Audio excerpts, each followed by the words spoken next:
Welcome back to another episode. Today is a Saturday, it's a weekend. I've just finished 4 hours of coaching and we're making some eggs. Ooh, steamed up my cam. We're making some eggs. Got some sourdough in the toaster, 2 bananas. And yeah, usually weekends is kind of my most free time of the week where I do get quite a bit of time to myself, so I kind of do most of my longer sessions and harder sessions over the weekend rather than trying to cram them in between, 10 to 14 hours of coaching in a week.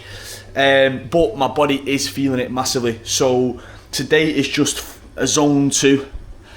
Well, an easy day really. Fueling is definitely the most important thing. Now, if you're getting into high rocks to just get in shape, then of course you might be in a slight calorie deficit, but your performance is going to take a slight hit.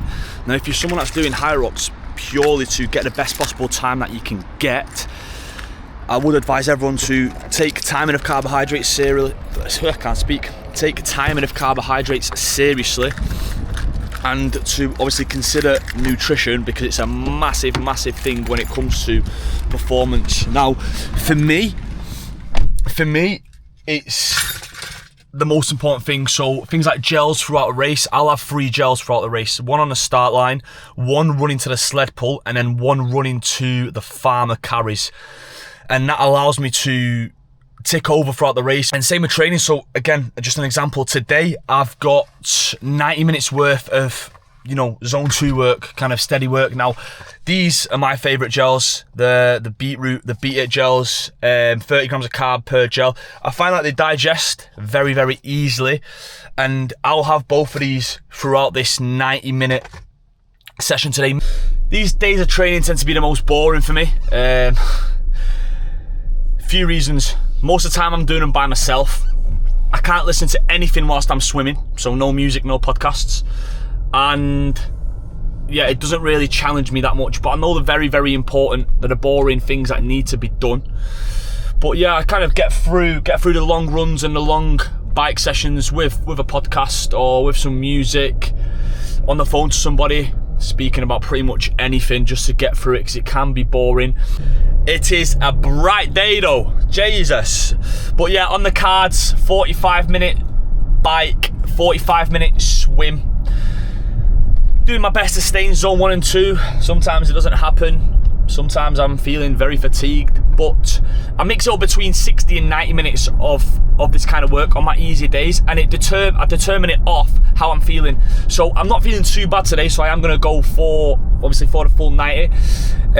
Most of the time when it is running, I will do a 60, just because it is a bit more load on the legs and on the joints. A lot of people think the goal in this game is to do as much as you can every single day and burn the body out. It's not. It's to create stimulus to get better and to improve. So by kind of copying people's workouts online, or maybe looking at the workouts that I do, I've built up my body, my muscle endurance and my recovery to a point where this type of training is just normal for me. It's the day-to-day norm. Now, somebody brand new might be looking at one of these sessions, they'll be like, right, sick, top session, looks good, I want to give that a go. Next thing you know, they can't train for 2-3 days. Obviously, of course, the other big essential to my training anyway is electrolytes. I don't even find myself drinking water anymore. I keep these on me at all times. They're called Repower electrolytes. They're unreal. Kind of got a new flavours. Gonna go for cucumber mint. Yeah, like I say, I don't have a limit on how many of these I drink, because I lose that much body fluid in a day.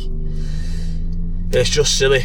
It's just a case of always having these whenever I can. I usually put them into a 1.5 litre bottle, and I'm just sipping on it throughout the day. And then when I'm training, I'll put it in a smaller bottle. Obviously it's a bit more concentrated then. I think this is like a 750ml bottle. And yeah, always sipping on these, always making sure I'm hydrated. And trust me, I do feel it when I'm not hydrated. When I'm dehydrated, my sessions and my performance does lack massively.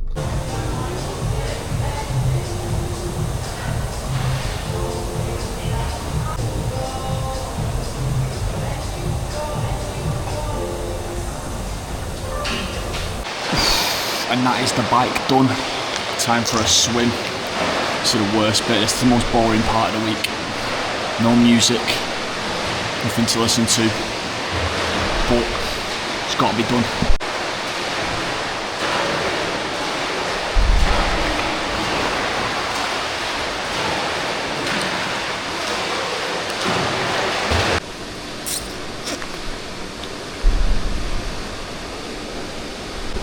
An hour in, about 30 minutes to go. Another gel going down.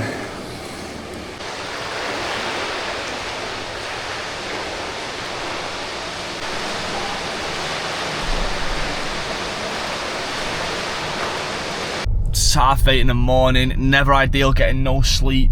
Probably got about 5 hours sleep, it says on my Whoop. But we just finished a full body strength session and we're just going to do an easy run in the afternoon. A 60-minute easy run. And then we're going to hit a new block of training from Monday. Giving myself a week of kind of not strenuous training, nothing too much. The intensity's still there. But just kind of always leaving a session with a bit reserved in the tank just because don't want to burn myself out again. I've experienced it too many times whilst training for these Hyroxes, honestly. The Saturday and Sundays for me are the days where I can do a double day pretty easily because I've got a load of spare time and there's nothing better to be doing with your spare time than training. Avoided a hangover from last night's Christmas do. Can't be arsed drinking. Don't see the point in it at all at the minute. Just slows my life down.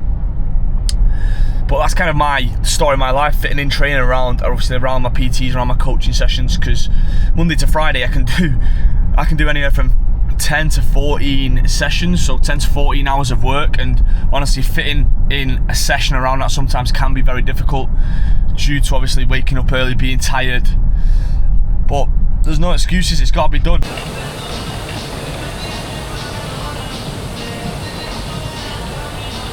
Right. Oh yeah, it's one I want to talk.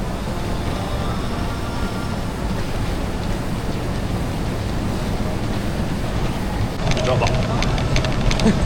What? My hand was in it.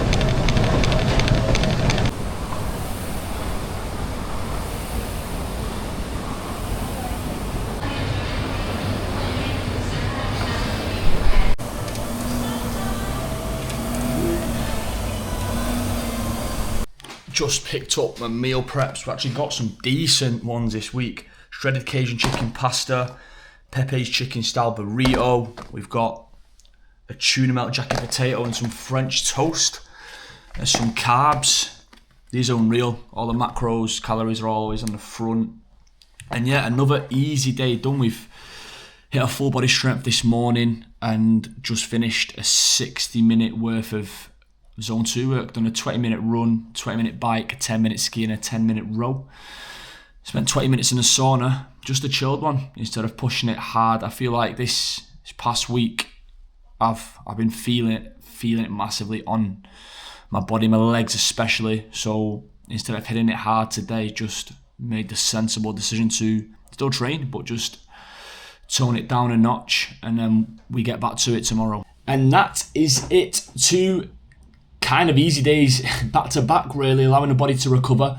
Didn't manage to get any clips from a full body session this morning, but it kind of tends to be nothing too spectacular. Some sort of chest press, some sort of overhead press, some sort of pulling motion or rowing motion, and then you got your squats and your lunges and a little bit of work on my weaker areas, which are my hips and my calves. And yeah, as we've mentioned, not every single day has to be all guns blazing. It's about stacking volume upon volume upon volume that allows you to then have that incredible performance when it does come to race day.